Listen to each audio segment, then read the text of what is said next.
J'aurais probablement tué pour voir l'épisode 7 du livre de Boba Fett enfant.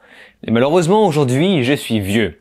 Donc nous allons voir ce que vaut réellement ce chapitre final, open bar sur le budget.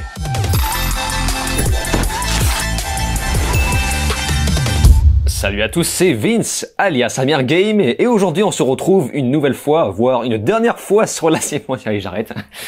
Allez, casse-toi gros goût. Non. C'est un petit cadeau qu'on m'avait fait, hein. Donc, dernière vidéo sur le livre de Boba Fett, à moins de nous préparer à une saison 2.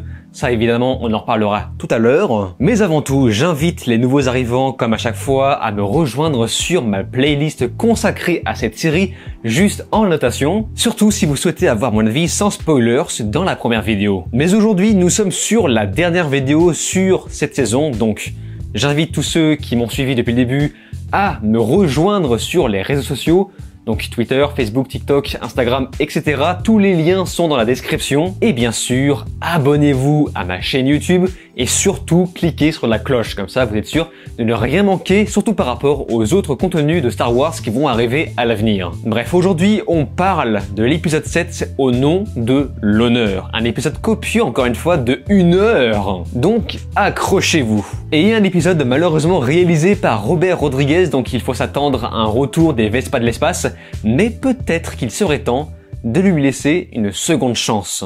Dans ma vidéo précédente, j'avais oublié de préciser que les Pikes avaient déjà commencé à agir en explosant le bar. Les héros préparent donc une contre-attaque de leur côté, pendant qu'on apprend que les assassins des Tuskens étaient en fait les Pikes et non les bikers que Boba a éradiqués. Et comme je l'avais prévu dans ma vidéo précédente, Grogu rejoint bel et bien Mando. Cad Bane décide de se ramener pour négocier au nom des Pikes, et avec ça, sa devise est simple, laisser le trafic d'épices circuler. Mais la négociation reste sur le point mort, et la guerre de rue se déclenche plus tôt que prévu dû à un piège. Et une fois le ménage fait, les Pikes se ramènent face à Mando et Boba, seuls contre tous. Donc ces derniers vont devoir engager une nouvelle négociation musclée, avant l'arrivée de la troupe de Freetown, qui vont rapidement devoir stopper leur course due à l'intervention des espèces de druides DK géants. Dans le feu de l'action, Mando va retrouver Grogu et Boba décide de mettre fin à la fête sur le dos du Rancor. Et c'est quand même un peu stylé, disons-le. Et c'est ainsi que l'épisode se termine sur la mort de Cad Bane, tué par Boba, la mort du syndicat des Pikes, tué par Fennec, et la mort du Rancor, tué par Grogu. Non, je déconne. Là, il est sympa. C'est le cacta qui dit au stifling qu'il empeste. Ce n'est pas la première fois que j'entends cette expression. Depuis que Jon Favreau reprend plus ou moins les commandes de l'écriture, il y a pas mal de petites expressions qu'on peut voir apparaître dans l'univers de Star Wars qui sont assez cool. Mais sinon, plus sérieusement, l'épisode nous montre bien que Boba n'est plus le même personnage que la trilogie originale. Et d'ailleurs, Cad Bane le confirme. Je pense que cette série nous montre que Boba Fett en réalité est bel et bien mort dans le Sarlacc. Et celui qui en est ressorti est une nouvelle version de Boba Fett, un nouveau Boba beaucoup plus altruiste qui a appris à survivre avec les Hommes des Sables. Donc c'est une série qui nous raconte l'histoire de sa renaissance. Il ressurgit du sable, il apprivoise Tatooine, il apprend à collaborer avec les autres, bref, un nouveau protagoniste est né. Et c'est intéressant les échanges qu'il peut y avoir entre Cad et Boba. On voit très bien que Bane connaît ce dernier sous toutes ses coutures, dû à son expérience dans la guerre des clones.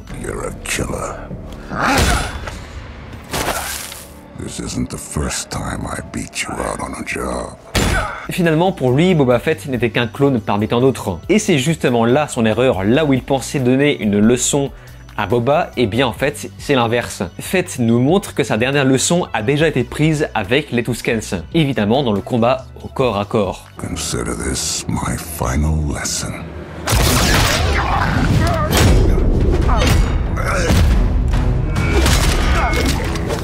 Bon sinon j'ai pas rêvé, hein, c'est bien Cobb Vanth qu'on voit à la fin de l'épisode dans la cuve de Bacta. Mais qu'est-ce qu'il fout en col roulé? De plus, je ne sais pas trop qu'est-ce qu'il va subir comme opération, vous savez, opération Cyberpunk, puisque je le rappelle, il s'est fait tirer, il me semble, quasiment dans l'épaule. Sinon, pour parler un peu plus de l'épisode dans sa globalité, il faut dire quand même, le livre de Boba Fett est relativement enfantin, sur un disque très manichéen, mais je dois dire que ça résonne avec le ton des séries animées qui reste canon. Autrement, quand j'ai vu le X-Wing arriver au début de l'épisode, je me suis imaginé des scénarios de cons. Oh putain, Luke s'invite à la fête pour mettre une petite fessée aux Pikes. Et non, voilà, il faut croire que le budget limite a été atteint pour Luke. Et c'est dommage, hein, car ça aurait donné encore plus l'impression de voir une partie de Star Wars Battlefront en match à mort par équipe.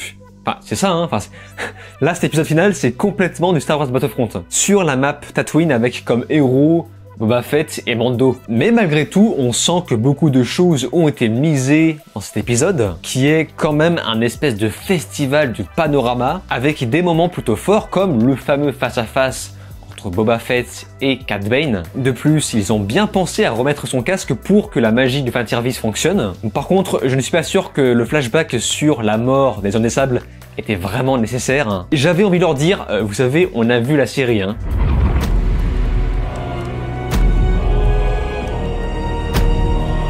Et j'ai trouvé ça très marrant de voir les Gamorréens tomber dans la falaise en train de mourir. Parce que forcément, sur le coup, je me suis dit, ah tiens, bah c'est l'unique armée de Boba qui tombe. Bon, il faut dire, ces personnages étaient quand même un peu ridicules depuis le début. À aucun moment tu me feras croire que Boba monte une empire avec juste 2 Gamorréens. Mais de toute manière, à quoi ça sert d'avoir une armée quand tu peux déjà te la jouer à la Lucky Luke avec une armure en Beskar indestructible? Et il faut le dire, sur cette scène, on a de magnifiques plans 360 degrés en léger contre-plongée pour montrer la domination des 2 protagonistes qui se battent comme ils peuvent. Et par la suite, j'aime beaucoup le design de ces espèces de droïdes d'écasse géants, même si dans l'ensemble, le déroulement des événements était relativement prévisible. Notamment lors de l'arrivée de Boba Fett sur le dos du Rancor, ou encore le fait que Grogu utilise la force. Mais c'est peut-être pour ça que cet épisode pue la classe. Pour moi, la sauce prend vraiment à partir de la 2e moitié du chapitre. En revanche, le seul truc que je n'ai absolument pas vu venir, c'est la mort de Cad Bane. Je me suis dit avec beaucoup de mauvaise foi que d'une façon ou d'une autre, Disney ne peut pas faire tuer leur personnage pour vendre des jouets. Et là, bam, je me suis mangé la surprise du chef Jon Favreau dans la figure, en voyant la chose la plus logique depuis le début de cette série, parce que oui, il faut le dire, Cad Bane a fait son temps, c'est un vieux personnage issu de l'univers étendu, et il avait le droit à sa mort, une belle mort face à Boba Fett. On ne pouvait pas demander plus. I knew you were a killer.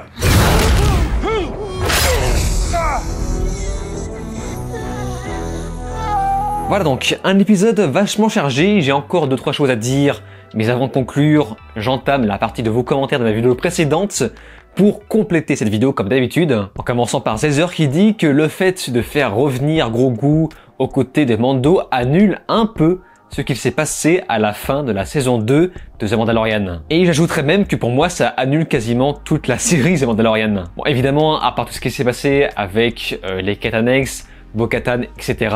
Mais globalement, le but principal de The Mandalorian était de rendre Grogu aux Jedi. Donc là, on a eu une mini-série qui annule tout ça, et en plus, on a une saison 3 de The Mandalorian qui arrive, et les gens qui n'auront pas vu le livre de Boba Fett seront complètement paumé. Reggie, lui, nous rappelle que de toute manière, si Grogu était resté avec Luke, on sait très bien ce qui se serait passé. Je vous laisse méditer là-dessus. Gaff, lui, nous dit que l'épisode 6 était intimement lié à toute la franchise de Star Wars. Du livre de Boba Fett à la prélogie, à la trilogie originale, à la postlogie, et enfin jusqu'aux séries animées. Ensuite, nous avons Romain qui pensait que Luke allait confier le sabre laser de Yoda à Grogu, même s'il choisit la voie de Mando, et qu'il apprendra à l'utiliser en autodidacte. Et l'idée est bonne, mais il faut croire que non. Bon, même si on peut toujours imaginer que le sabre laser de Yoda est toujours caché dans le X-Wing que R2 a ramené sur Tatooine, mais ça nous le verrons bien dans la saison 3 de The Mandalorian. Zombie-Cat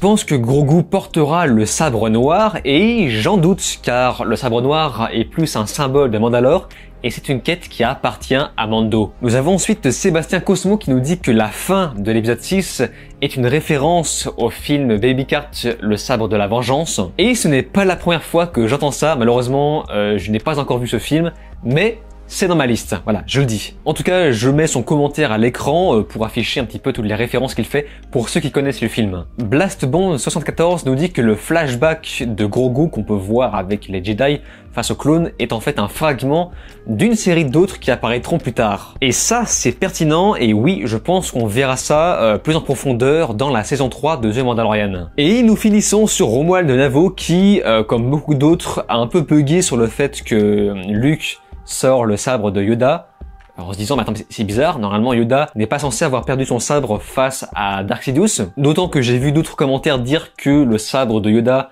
a été détruit dans des comics canon. Bon, si vous avez d'autres informations à ce sujet, n'hésitez pas à m'en faire part dans les commentaires. En tout cas, voilà, je le redis, mais pour moi, le livre de Boba Fett est plus une saison 3 à The Mandalorian qu'une véritable mini-série bonus. Et le fait que ce chapitre final finisse sur Mando n'est pas un hasard, hein. Mais cela dit, ce n'est pas exclu qu'on nous fasse une saison 2 pour le livre de Boba Fett, puisque je le rappelle, on a une fin ouverte avec Cobb Vanth, et ça c'est plus un truc qui a l'air rangé du côté de la quête de Boba Fett. Mais globalement, je l'ai souvent dit dans The Mandalorian, j'aurais tué pour voir ça enfin, cet épisode final, vraiment, j'aurais tué, enfin surtout que quand on voit Mando et Boba en train de tirer dans tous les sens, côte à côte, ça va faire peu rêver, surtout que Mando, je ne sais pas pour vous, mais je trouve que son armure rappelle un peu celle de Jango Fett, et moi qui adorais Jango Fett quand j'étais petit, franchement j'aurais vraiment adoré voir ça. Mais aujourd'hui, je suis vieux, j'approche doucement de la trentaine, et forcément, je prends plus ça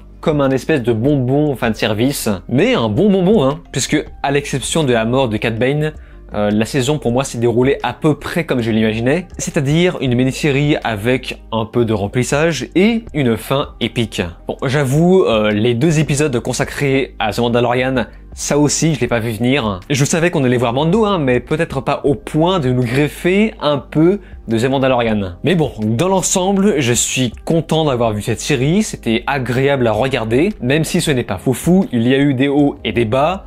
Bon, quand même plus de haut que de bas. Hein. L'épisode final n'a pour moi pas fait remonter la série dans son estime.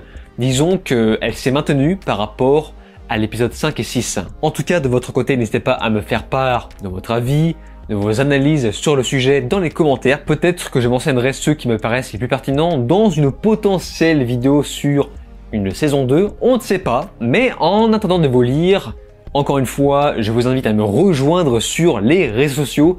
Tous les liens sont dans la description. Abonnez-vous à ma chaîne YouTube et surtout cliquez sur la cloche. Encore une fois, je rappelle que nous avons la série Obi-Wan qui arrive plus vite que prévu. Apparemment, elle sera disponible en mai. Bref, préparons-nous. Et je vous dis alors ciao et à la prochaine.